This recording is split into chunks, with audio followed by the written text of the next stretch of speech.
A recently divorced black man purchased a vintage 1937 Cadillac after losing everything. Marcus Ellison once possessed it all: status, fortune, and influence, until his wife accused him of abuse. In a single night, investors abandoned him, tabloids branded him a monster, and his empire collapsed. With only $500 left in his account, Marcus spent it on a rusting Cadillac to use as shelter, mocked by strangers who hissed his name like it was poison.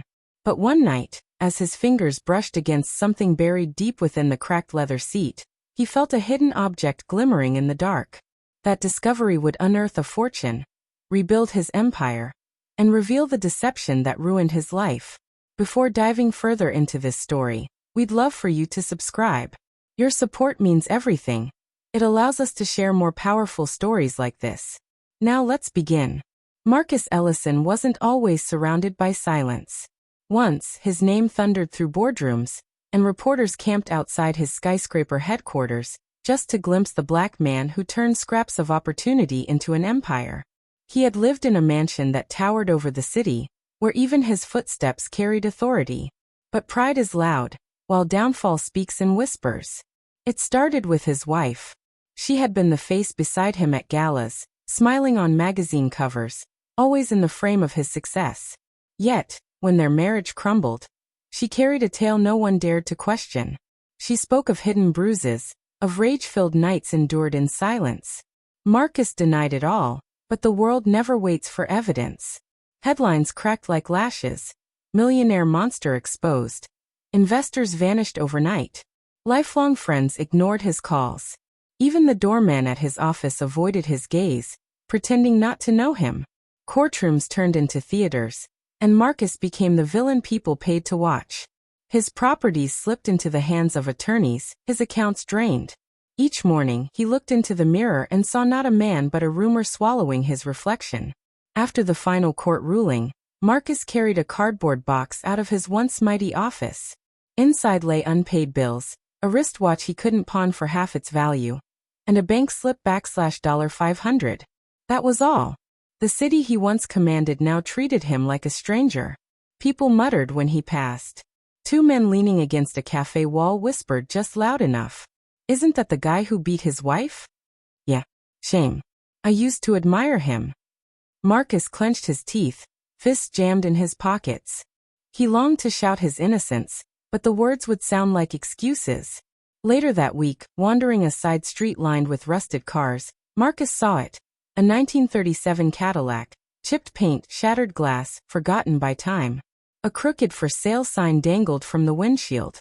Price $500. It felt like fate's cruel joke. He shoved the bills into the seller's hand. By nightfall, Marcus Ellison, once a man of penthouses and champagne, had taken up residence in the Cadillac's back seat. The silence was suffocating, filled only with the sound of his breath. It reeked of dust and aged leather. As he lay there staring at the cracked roof, he whispered, "This is all that's left." For the first time in years, no applause followed. No crowd. The world carried on as though Marcus Ellison had never existed. Life inside the Cadillac was brutal. The first nights were unbearable. The seats, once symbols of prestige, pressed into his back like stone. The windows let in the bitter cold, rattling each time trucks roared past. Marcus folded his blazer into a pillow, the same jacket once tailored in Milan. Now it reeked of sweat and gasoline. Mornings bled into labor. He rose before dawn to take odd jobs no one else wanted. He hauled crates at the docks, his palms blistered against splintered wood. He swept oily floors in mechanic shops where men snickered at him. One afternoon, wiping grease from his hands, he overheard two workers whispering, "Doesn't that guy look familiar?" "Yeah, he used to be somebody. His wife took everything. Guess he wasn't so untouchable." They laughed, not cruelly, just casually, as if his collapse was nothing more than gossip. Marcus said nothing. He gripped the rag tighter, swallowed the sting, and walked away. But their words clung to him like wet clothes. At night, he returned to the Cadillac. Sometimes kids hurled rocks at the hood, daring each other to shake up the homeless man's car. Other nights, he sat in silence, watching headlights slice across the highway, wondering if anyone remembered who he used to be. The loneliness weighed heavier than hunger. Some nights, Marcus gripped the steering wheel until his knuckles turned white, pretending he still controlled something, anything. And yet, beneath the humiliation, a flicker of fire refused to die. Each insult, each laugh, each cold night whispered back, "You're not finished." For now survival ruled. He endured, swallowed pride, and told himself he could last just one more day. Then another. But despair still clawed at him. One evening, Marcus leaned his head against the window, fogging the glass with his breath. Across the street, a shop window displayed his ex-wife's smiling face on a news broadcast, painted as the courageous survivor. The headline read, "Empowered after abuse, her story of triumph." Marcus turned his eyes away. His chest ached, but he kept quiet. Hitting rock bottom wasn't a destination. It was a silence so loud it pressed against the skull. A weight so constant it curved your spine. And Marcus Ellison, once a man impossible to ignore, was now learning how to exist within it. It began on a dull, overcast afternoon.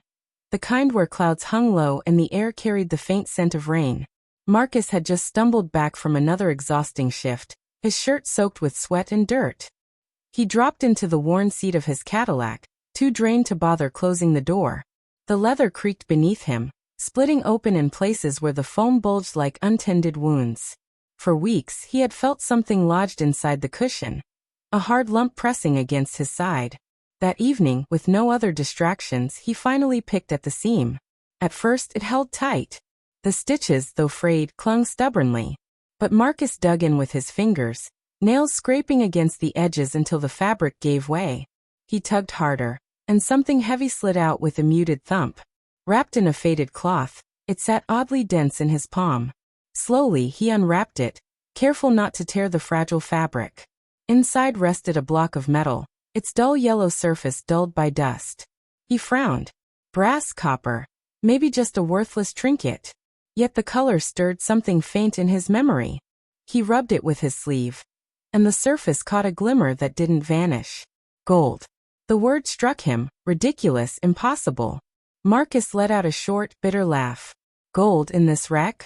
Absurd. Still, curiosity gnawed at him. The next morning, he carried the lump to a small pawn shop a few blocks away. The bell above the door rang softly, and the place smelled of old wood and polished metal. The shopkeeper, a gray-bearded man with sharp eyes, examined it silently. He scraped it across a testing stone, then looked over his glasses at Marcus. "Where do you come by this?" Marcus hesitated. "Does it matter?" The man's gaze sharpened. "Son, this isn't brass. This is gold. Real. Pure." The words landed like a blow. Marcus blinked, his breath caught. For a second, he thought it was some cruel prank, another way to mock him. But when the scale slid forward and the numbers lit up the truth, his hands shook as he rewrapped the cloth. The shopkeeper leaned closer, his voice dropping. "That car you're living in? Could have belonged to an old miner. Some of them hid their finds where no one would ever think to look. Maybe you stumbled on something big." Marcus stepped back into the street, clutching the bundle. The city noise muffled in his ears. Across the block, his eyes fixed on the Cadillac. For the first time in years, it didn't look like a coffin of failure. It looked like a vault, a chance, maybe even salvation. And beneath the city's roar, a voice within whispered what he had nearly forgotten. "You still have a future." He didn't rush to sell everything. That would have been foolish. Instead, he parted with one piece at a time, always at different shops, never drawing notice. The cash wasn't extravagant, but it was enough to breathe again. Enough to begin. His first step was small, an abandoned repair shop on the edge of town. To most, it was useless. Peeling paint, leaky roof, tools rusting in dust. But Marcus saw possibility. He remembered how, in his prime, he had built empires from scraps. Why not begin again here? At first, he worked alone. Days blurred into nights as he patched walls, scrubbed grease stains, and repaired engines with the same hands that once signed million-dollar contracts. Some customers squinted, uncertain. "Isn't that Marcus Ellison?" One woman whispered as he tightened a belt under her hood. "Can't be. He's finished." But when her engine roared back to life, doubt crossed their faces. Word spread slowly. Curiosity brought people back. then trust. Marcus treated every repair with care, every handshake with sincerity. He didn't act like the millionaire he used to be. He carried himself like a man who had lost everything and rebuilt it bolt by bolt. With steady income, he ventured into small logistics contracts. Nothing glamorous, just moving goods from one warehouse to another. But each deal stacked upon the last, like bricks forming a foundation. Investors who had once abandoned him began circling back, sniffing for opportunity. Marcus didn't turn them away, but he never forgot who had vanished when he needed them most. 2 years passed. His name returned to business circles, no longer as yesterday's scandal, but as the man who had clawed his way out of ruin. He stood taller now, not with the arrogance of wealth, but with the strength of survival. And as his fortune grew, so did the whispers about his ex-wife. Court records leaked. Old acquaintances admitted to helping her weave lies. Photographs surfaced, doctored evidence, fabricated bruises. The woman who had painted herself as a victim was being unmasked as the very architect of his downfall. Marcus didn't chase the rumors. He didn't need to. His focus was elsewhere, on restoring the Cadillac. He poured money into every detail. Chrome polished to a mirror's shine, leather stitched new again. The car that once sheltered his broken nights had become a monument to resilience. One evening, standing beside the restored Cadillac, Marcus laid his hand across the gleaming hood. The city lights reflected crisp and bright in its surface. And he smiled. Not a grin of conquest, but of calm. He understood now that the climb wasn't about silencing doubters. It was about affirming his own belief in himself.